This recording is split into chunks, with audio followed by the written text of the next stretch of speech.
and welcome to Broken Rules, a show about people making their own way in music and beyond. I am John Lanier. Thank you so much for joining us today. We got a great interview today. Gene Dunlap.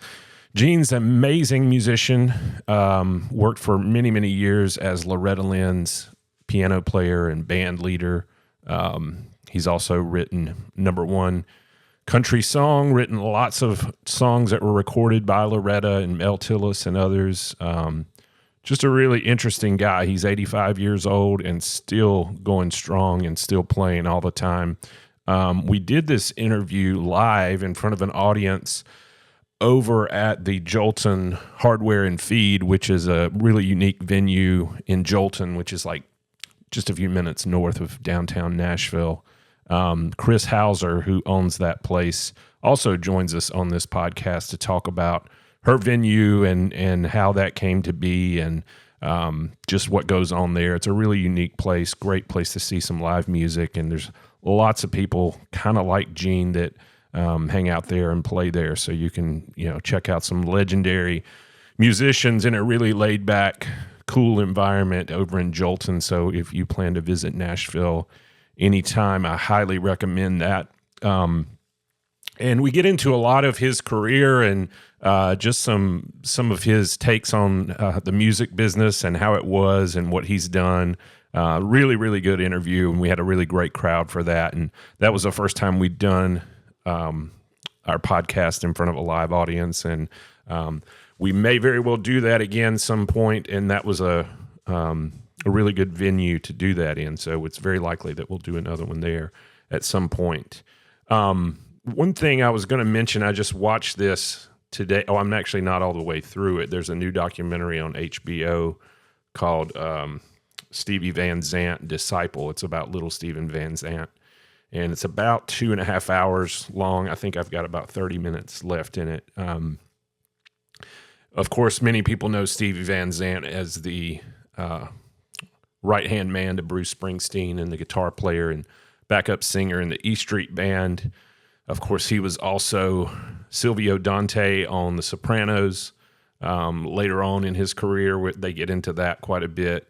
He also had a really, really amazing and unique solo career back in the 80s. He left the E Street Band right when Born in the USA came out, which was the height of their commercial success, and he talks about that and how he got into politics, and he actually was very instrumental in stopping the apartheid government in South Africa, and it's just amazing. Really good documentary. So if you like Stevie Van Zandt, and even if you don't, I think you'll find this is, if you're not really familiar with him, it's a really, really interesting documentary. So that's what I've been watching today, and I recommend that to all of you. But please stick around now for our interview with Gene Dunlap.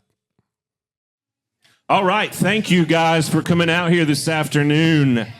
This is the Broken Rules podcast. This is a show about people making their own way in music and beyond.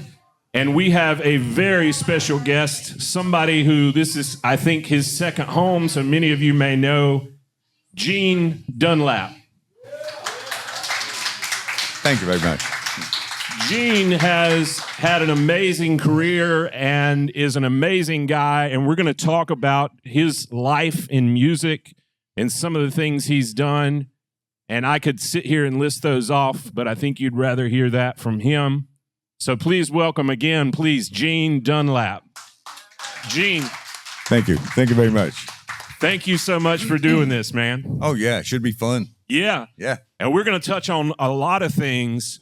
But first, I'd like to go back to the beginning and a place called Vic, Louisiana. Oh, yeah. What is that all about? Well, it was in the swamp in Louisiana by the river. And the water, would flood us every year. And then they built a levee in 1943, I think it was. And then in 45, the levee broke. But anyway, it was just a little dirt road along the levee.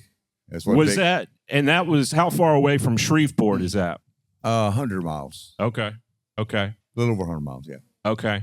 So you grew up there, and I understand At what point did you start playing music or get involved with music? Well, I was working working for my brother in the cotton field, hoeing and picking cotton, and I wasn't making very much. But but I found I hated it. I found out I could play because I was working alongside my cousins, 35, 40 years old, and they were old. Just look up one row and down the other. It seemed hopeless. Anyway, and when I was 15, I started found out I could play. Yeah. And we got a radio show and then a television show in 55. Okay. And that pretty well done it. That's awesome. Yeah. And so at that, was there a certain point in there that you knew this is what you wanted to do with the rest of your life? With just the bug got you and you're like, this is all I want to do from now on? Yeah. The minute I heard me play. Yeah. I couldn't play very well, but I knew I wanted to do that. And you started on piano? No, I started on French harp, harmonica. Okay. And my brother wrote that for me when I was about 11 years old. Uh-huh. And Mama was real religious and no musical instruments in the house, no radio, no nothing. Really? So I would go out and climb a tree and practice on it. And the neighbors heard me, so I got busted. You would climb a tree and play the harp in the tree? Yes. So in 53, he was in 52, 53, he was in Korea. He sent their money home for Mom to buy a piano. And she made me promise just to play hymns. I said, yes. So you started out playing hymns? Uh-huh. Did you teach yourself or did you have a teacher? I had two teachers, and it didn't work. I was playing everything by ear. Yeah. And so we quit that. They were trying to get you to read music. Yeah. Yeah. And your ear was faster than your eye. Well, I could read it one time, and then I could hear it and play it, Right. So you didn't need them at that point. You just took off. Well, I needed them, but it didn't work. Yeah. So tell me, what was your first real job? What was your first gig when you started actually doing it for a living? Me and my brothers had a television show starting in January of 55. Okay. And I was 16 years old. I turned 16 on television. Birthday is January. And we got really big, we was covering a 5-state area and then television stations and stuff. Yeah. And Louisiana Hayride, we did that several times. And finally, at the last, we went audition for the Opry, and they accepted us. But two of my brothers were married with children in Louisiana, and their wives didn't want them up, up here, so we didn't do it. Yeah. Anyway, that broke it up. Y'all played on the Hayride for many of you. I believe Elvis made his debut on the Hayride. What year was that? Do you remember? 1954. 54. Okay. Yeah, and you were there? Yes. Yeah. Clayson, my older brother, he took us to the Hayride for his wedding thing, and it was wonderful. Yeah. Did you get to meet Elvis then? Yeah. He came out after the show, and he was kind of nervous, a real nice guy. And he said, how does it sound? He's wondering how everything sounded. Yeah. But what did he do? Blue Moon of Kentucky? What he did? That's All Right, Mama, and Blue Moon of Kentucky. It's the only two he had out back then. Okay. And that was mainly in just Louisiana and around the area. Right. And that was a pretty monumental event in the terms of the history of popular music. It was. It changed music forever, I mean, there was like a switch went off and sort of things started changing from that hillbilly tradition, I guess, at that point into rock and roll, rockabilly. Oh, yeah, yeah. Well, before that, I don't think black music was accepted. Yeah. And after that started, it really got popular, Right, right. So that helped black music. Right. And then I think you became part of the house band on the Hayride after that. Is that correct?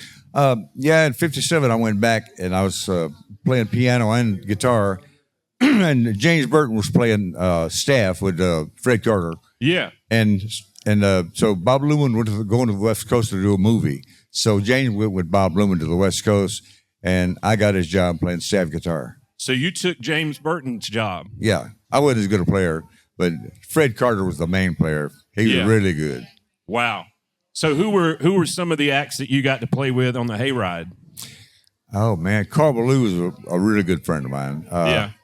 I don't a bunch of people I don't remember. Yeah, yeah. I mean, I remember all the people I saw on the Hayride, What and how long were you there on the Hayride? I was about 8 months. Oh, okay. On there last time, and country music was going down so much with Elvis, Chuck Berry, Jerry Lee Lewis, everything, and I could just see it. And I asked Frank Page about it, and he said, "Yeah." I said, "Go ahead." And so I went to Houston, and got me a rock and roll band, a rockabilly, Was that Gene Dunlap and the Jokers? Yes, it was. Yeah, I listened to some of that.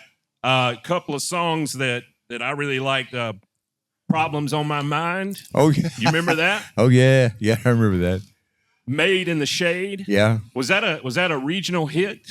Yeah, it was pretty good airplay all over, but it was a big hit in Europe. I didn't even know it. Yeah. Well, I think you told me before that just recently somebody re-released that in Sweden, was it? Yeah, in London, a company, Ace Records, re-released that. And then you went over and played some shows over there. So in Sweden, yeah. Yeah. Yeah, I went to like the New Year's Eve for 2019. They had me go over there and play, and they wanted like "Made in the Shade" was a big hit, but the bands recognized. I mean, they knew every song, every little arrangement, and everything. I didn't remember the songs. I was in trouble. So they knew your stuff better than you did. Yeah, they sure did. And that was from a long time ago too. It'd been a while since you played those songs. I guess 1958. Yeah. Yeah. So how long did that band last? How long did you do that? Oh, you talking about the Jokers? Yeah. Oh, that lasted from 57 to 61. Okay. And then what happened? Where'd you go after that? Did you leave Well, Houston? the police run me out of Houston, so so I went to St. Louis for a little while, and I had a bass player who had us a good gig there, and he started hurting his leg, and he's 28 years old. He had septicemia, and he died a week later. Wow. And so I left. He's the only one who lived there. Yeah. So I left to come home. And a friend of mine called and wanted me to go to L.A. and join a group for the West Coast. I said, sure. So I rode out there with him.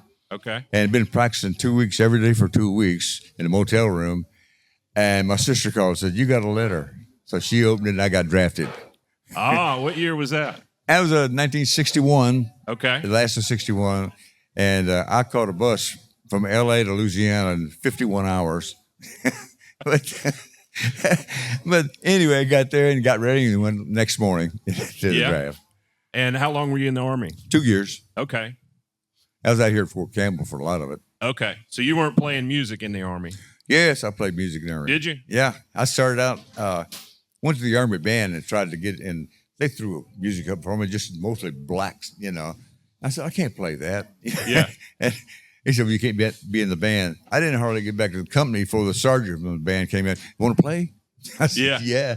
Yeah. So 2 years, and then what did you do after the Army? Well, I did go on a West Coast tour because I wanted to see the West. Yeah. I'd never been out there. I went with Jay Chevalier and spent a year with Jay, and I was doing all the driving out west, and I saw everything I wanted to see. Yeah. So that was good. And then you headed back you went to Nashville at that point? That was 64. Yeah. I got out in February 64, and I worked that year on the road. In 65, I came back to Alexandria, Louisiana, close to my home. Yeah. And worked the year of 65. And then I came to Kansas City. Came to Kansas City on New Year's Eve, 1966. Okay. And I lived there for 6.5 years and then came here. Okay. And I know at some point, then you went back and played with Bob Luman.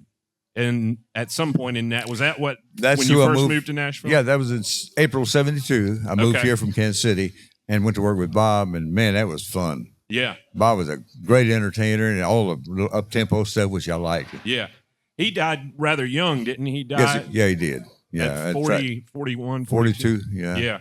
Yeah, it's tragic, man. It's a great singer, great entertainer. Yeah. But I got to know Buddy Cannon there. We roomed together. Yeah. And we started writing together. Y'all were both in Bob's band? Yeah. Okay. Buddy was a good bass player. Okay. Oh, yeah. Yeah. And Buddy, of course, went on to become a big producer and a songwriter, and you guys have a lot of credits together, including a #1 record on Mel Tillis. Yeah. We'd lucky on some of that. Yeah. And I think Loretta cut several of your tunes as well, right? Yes, you did. Yeah. They've been kind to me. That Mel Tillis, what was that song? That was I Believe in You. I Believe in You. Yeah. Yeah. I heard a live version of that when I was kind of preparing for this and listening to some of Gene's stuff and doing a little bit of research. There's a live version of that, and Mel Tillis introduces the song, and he said, I've recorded a lot of songs over my career. This is by Buddy Cannon and Gene Dunlap. He said this is my favorite song to sing. Yeah. And man. it was a killer live version of that. And he's such a great writer. He wrote Ruby Don't Take Your Love to Town. All that's, Mel was a great writer. Right. Well, that says a lot that he would pick one of your tunes because he knew how to write his own tunes. Yeah, I thought so. Yes. Yeah. Well, that's amazing. I mean, most people don't ever get a song recorded, but to have a number one statistically, that's a rare thing. Well, he put 4 of our songs on one side of the Hard Hill. The album before I Believe in You, we got 4 songs on one side of it, and he was really doing our stuff. I really appreciated that. Mel was a great guy. Yeah, yeah. And I had forgotten what a great singer he was. I mean, I was like, okay. I hadn't listened to him in a while. Yeah. And that was a live recording, really good. So at that point, I think is about the time you hooked up with Loretta. Is that correct? After early 70s or mid 70s? After Bob Lewin. Yeah. Loretta's job came up, and she'd never had a piano player, and I heard she was going to have one, so I went and checked on it. And so I auditioned and got the job. Yeah. My audition was playing Last Date in C and playing Last Date in C sharp. And they hired you when they knew that you could do that. Yeah. Yeah. That's amazing. So, and I think during that time in Loretta's career, she was working a lot, right? A little bit, but not. That was before she got real big, because I kind of went up the mountain with her. It was interesting. How many shows did y'all do a year approximately? After we got going, like in 75, 76, we started doing like 230, 240, and that put us like 300 days on the road a year, counting riding days and days off. Yeah, that's a lot. Yeah, man. That's spending that much time with a group of people. You and I were discussing if the chemistry is not right, that's never going to work out. Well, you ain't kidding. It has to be right. Yeah, it's like family, Yeah, and I imagine you became close with Loretta and was good friends with her, and all the way through, man. Yeah, I loved her to death. Yeah, that must have been a great experience. What were there any like big gigs or gigs that you recall just as being some of the highlights of your time with her? Big shows that you did? Oh man. I mean, I'm sure there's a ton, but anything that sticks out? We did a bunch of big stuff like Johnny Carson, and we did a bunch of midnights, but just all kind of shows. I don't remember any particular one. Yeah. Because they were all fun. Yeah. So you did the Tonight Show? Yeah. Yeah, a bunch of times. Yeah. I got to play with that band. You did? Yeah. With Doc? They let me, do Doc Severance, do a little solo and then come back in, Yeah. So appreciated that. Oh, yeah. That's awesome. That's awesome. So you played with Loretta, and then at some point, 83, 84, you left? 82, I left. Okay. And took a 10, 15-year hiatus, 10, 13-year, I think. And in 93, she had been out, hadn't sang hardly. And she's thinking about it. Well, she cut a song on mine and Kenny Starr's. Uh-huh. And because Mooney liked it. And so when she did that, she called me, and I said, yeah, and then she said, I want you to come out and see us. So I did. I went out there and helped produce that thing. And then we got talking. Then I went back with her in 93. Yeah.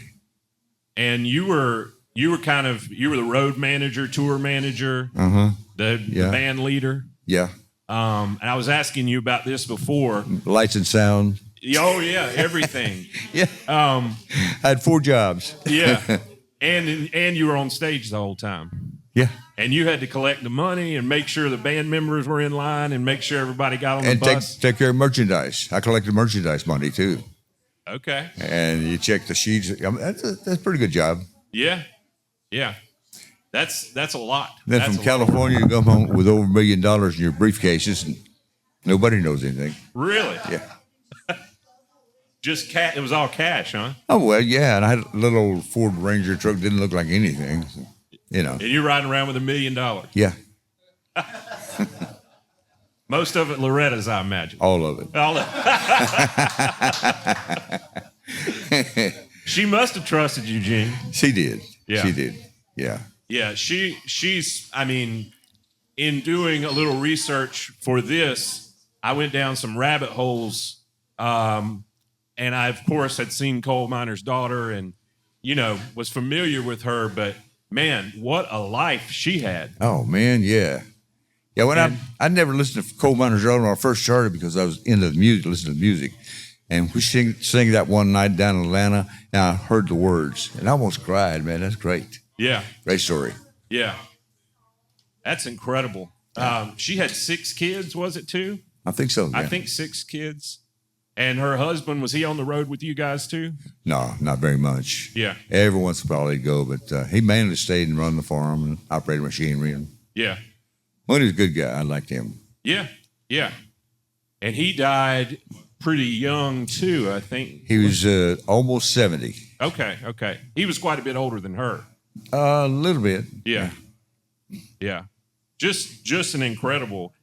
I have some notes here from some of my research, and I'm trying to remember this. Did you play with Ernest Tubb, or did I make that up? Yeah.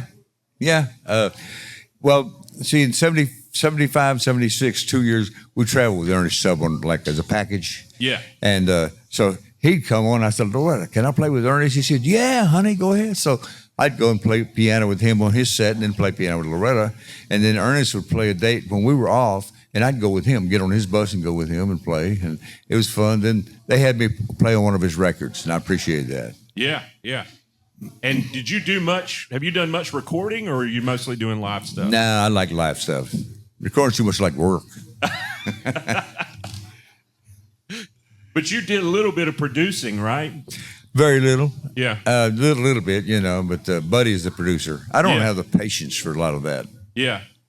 Yeah, that's a different skill set altogether. It is.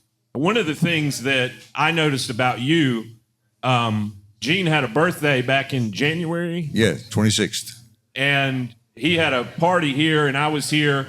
That was his 85th birthday. Yes. And I knew who Gene was, but I didn't know him. And our mutual friend, Ron, introduced us. But the thing that struck me most about that was watching you play, and it was pure joy. Oh, yeah. I mean, when you see this guy play, it's pure joy. And I was like, I got to talk to this guy, because those are the kind of people that we want to have on here, because, I mean, that's it. That's it. It's pure music. I could tell from that moment. Yeah, that is joy, man. Yeah. I love it. Yeah. And you don't have to stop doing music at 85 or 110. You can keep on doing it. I mean, I feel I'm shooting for 100 anyway. Yeah. And I think we might have Chris come up here in a minute and talk a little bit more about this place. I think she's coming. Okay, good. And Gene, you're up here 2 or 3 days a week playing usually? I'm here 5 days a week. 5 days a week. Tuesday through Saturday from 11 till 2, I play lunch. And then Wednesday from 5 till 7, we have a little jazz. Me and Chris and Joel Naden have a little jazz group together. Okay. So that's good. Hey, Chris. Hi. How are you? Good. Good. Can you pull that microphone a little bit closer? Absolutely. Hi, Gene. Hi, Chris. This is for you. Thank you. Yeah. Chris, tell us a little bit about this cool venue that we're sitting in here. What was it, 5-6 years ago? How did this happen? It's an organic story. My husband and I bought the hardware store at the end of 2016, and I didn't really know why I was in a hardware store, what possessed us to do it. But we sat there I sat on it for about 6 months and just was like, I don't know what to do with this. This is terrible. This is horrible. I don't even fix my own toilets and door jams. And my husband was super busy with his own company. And so a friend of mine knew that the space was available. And she said, you should go down there and look at that space and maybe move the whole thing down there. And it was a friend of mine who I had done some work with the Tennessee Local Food Summit. So our whole objective in that nonprofit is to encourage the production and consumption of local food. So she's the one that was like, hey, a friend of mine, you should go. And I went down, and it was like 3 times the size of the little hardware store that, has been in existence since 1964 in this town, independently owned. And I came back and I was like, there's no way I can afford that. And she said, you should talk to her. She just wants someone to help develop community. And so I called the property manager sign, and And sure enough, she was like, what do you want to do there? And I said, well, if I had that space, I would have the hardware store and I would add a kitchen. And so, and then, of course, once we got the kitchen built, it took us a couple years to do that on a small do-it-yourself budget. Then the beer came. And, right? Yay. Beer sales help keep the hardware store open. My husband and I are songwriters, and, we're going to play with Gene here in a minute. And so we just thought that it would kind of be a place where our guitars would be on the wall, and I had already adopted a piano from a warehouse, not that one. And but Greg Gehring, you remember Greg Gehring? I did not. The great Greg Gehring, he's living legend. It's amazing. But he walked in the first day that we had the kitchen open, and my band was playing, the Lemmings, and my friend Travis Porterfield was playing, and Melinda and Adam Stenberg, their little band was playing, and Greg just happened to come in that day and was like, I'm going to do my best Greg Gehring. Okay. This is what Nashville used to be like. Yeah. I am never going to go downtown and play it, bro. I'm going to play here every Saturday night. Yeah. And I was just like, thank you, Lord. Right. Okay, Right. I guess we're going to do that. And so he started booking the stage, and he played every night. And when he plays, people come to hear him play because you got that legitimacy right out of the gate. well, yeah. and he just christened it. So I keep hoping he comes back someday to do a big show where he can charge ticketed it and make a lot of money, because he did christen it. Yeah. He did. I mean, people didn't come on Saturday nights to hear me play. Yeah. Right? I mean, I'm good, but I'm not Greg Gehring. Yeah. Right. And Yeah. or Gene Dunlap, for that matter. Yeah. And there are just so many of these like living legends that are in this neighborhood, and I think it just kind of took off from there. And I ended up being the one to book the stage, which I never wanted to do. But I get to hang out with Gene and people like Gene, and She gets to play drums and sing. Fine musician, great singer. Absolutely. No. Yeah. Yes. Great singer. You guys were playing on your birthday as well, on Yeah. Gene's birthday. So it just kind of evolved. Like, it turned into this really cool little venue that we never expected to be a venue, and now there's only room for 49 people in here, and it's just perfect. We don't really need 150 people shoved up in this room, you know, and it worked out just fine, and it's just serves such a nice little purpose of bringing people from the neighborhood in. It's Music City, so everybody, you can't sling a cat in this town without hitting a musician, right? So everybody, like our friend Chris Stewart over there, a heck of a bass player, retired a little early just to come and hang out and play music every day at the hardware store. It's just beautiful. We had I bring little kids up and we play Twinkle, Twinkle, Little Star. And, there's hopefully more bluegrass happening. And there's, experimental teenage punk rock bands that come on the stage. There's well-rehearsed bands like Zentrance, who you'll hear later tonight. You got blues band like from Jim Guston, just all kinds of genres. And there was just nowhere to do that in this town. That's Yeah. right. Who lives in this town? Yeah. Who Nobody? lives in Joelton? Anybody live in Joelton? Raise your hand. Or in the area? No. Well, we'll see. Look at all the people in Joelton that just needed it. No, it's really quite. But when you do want to go hear music, it's nice not to have to drive 15, 20 minutes down into the crazy hoopla and pay $25 for parking. When you can come and get like a really good show, and you just never know who's going to be playing. And every beer and burger that comes with the show helps us to get more. We're really working hard. I do think it'll finally be back to a functioning, small but mighty hardware store eventually. And that, it kind of feels like, it's like a scene, like East Nashville was 20 years ago. Right. It kind of feels like that. And that doesn't really happen if you don't have that community thing, like with also the local food. I mean, pretty much everything you sell here is local, right? Well, we are farm to table when able. Right. So, and it is our hope that every year and every season it gets a little more delicious and locally sourced. For instance, your burgers tonight, ZK Ranches out of Springfield. If you haven't checked out that beautiful butcher shop in Springfield, please do. ZK Ranches. They're doing the chicken now for us. We're also going to have some chicken wings coming on the menu next week from them. And also of course, the grass-fed, locally sourced burgers. So it's super important because not all cows are bad. It's just mass-produced cows, So if we can, be conscious of that and try to support our local regional area farmers. I had carrots and beets brought in from a beautiful homesteader today. So the carrots on your veggie burger are probably coming from there, super fresh. Lettuces from Rustic Ridge out of, I think they're Goodlettsville. So just baby steps, right? We start small and keep focused, and hopefully someday we will be.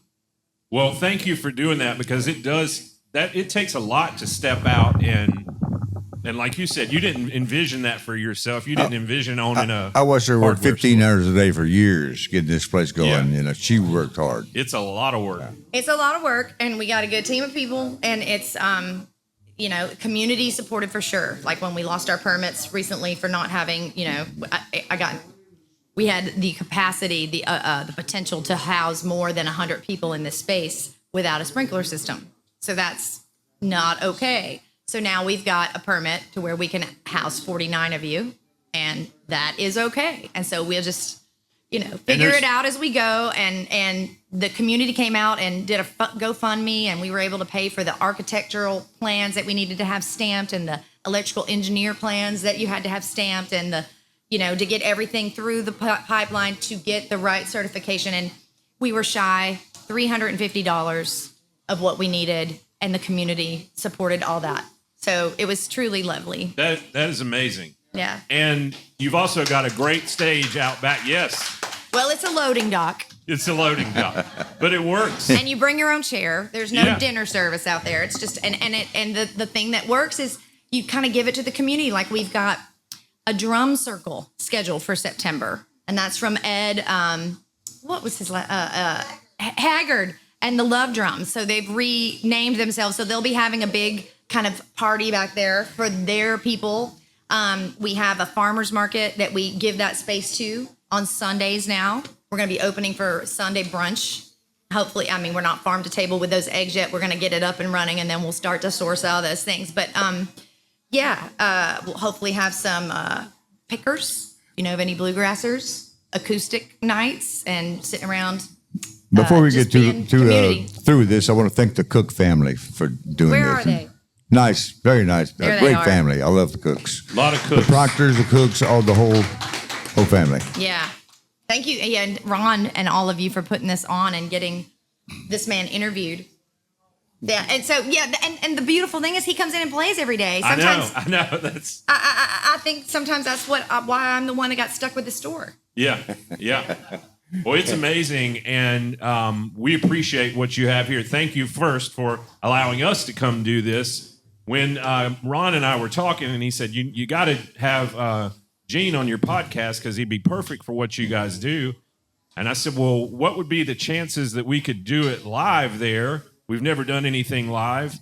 And first of all, would he be willing to do it? And second, would Chris be okay with it? And do you think that would even work? And Ron called me the next day, and he said, all that stuff you asked me about yesterday, it's set. It's happening. And I Yeah. was like, Yeah, okay, good, well, I good. guess we got to figure this out. You can do a podcast here anytime. Thank you. Yeah. Thank you very much. And so can you all. Just let me know. This is a community space. Yes. Well, thank you for having us, Chris, and appreciate what you do. Very much looking forward to hearing you guys play a little bit later.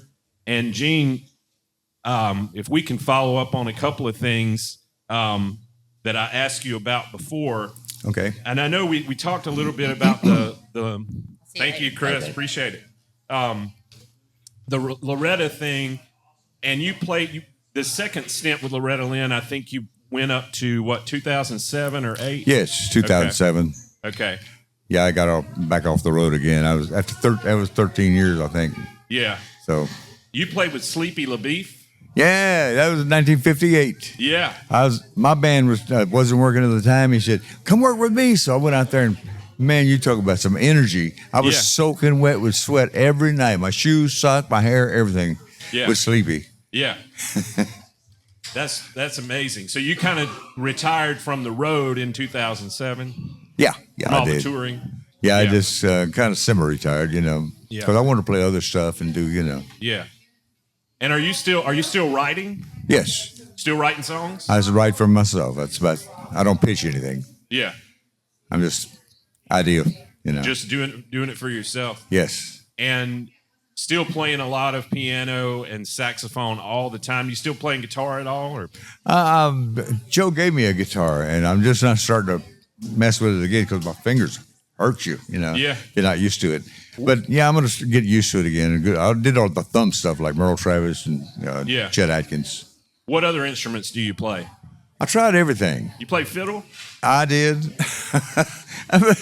Back in, it was 54, 55, I played fiddle. Yeah. It was more like a show thing, but I did Wall of Cabbage Down and all that stuff, Yeah. That's amazing. Well, thank you very much again for doing this. Let's have another big round of applause for Gene Dunlap. Thank y'all. Thank you very much. And you can check us out at brokenrulespod.com.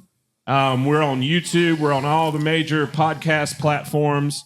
We have great guests like Gene, and they're mostly people who work in music or around music. We're going to have some people that are doing other artistic things outside of music, but we've got some really good guests on there. We just dropped our first 3 episodes last week, so you can go ahead and binge those 3, and then we'll be releasing episodes twice a month.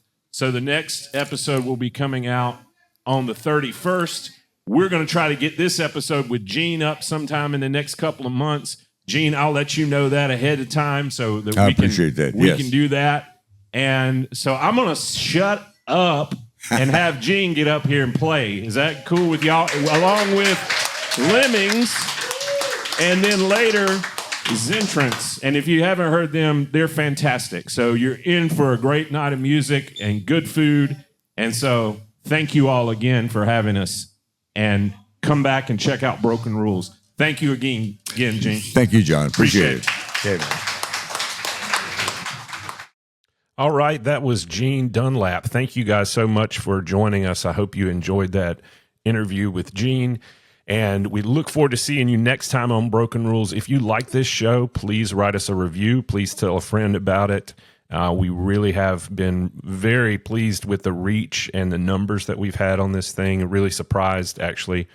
So please continue to share and review and like if you are interested in this or if you know somebody who you think might be. So that is it for today. We'll see you next time on Broken Rules.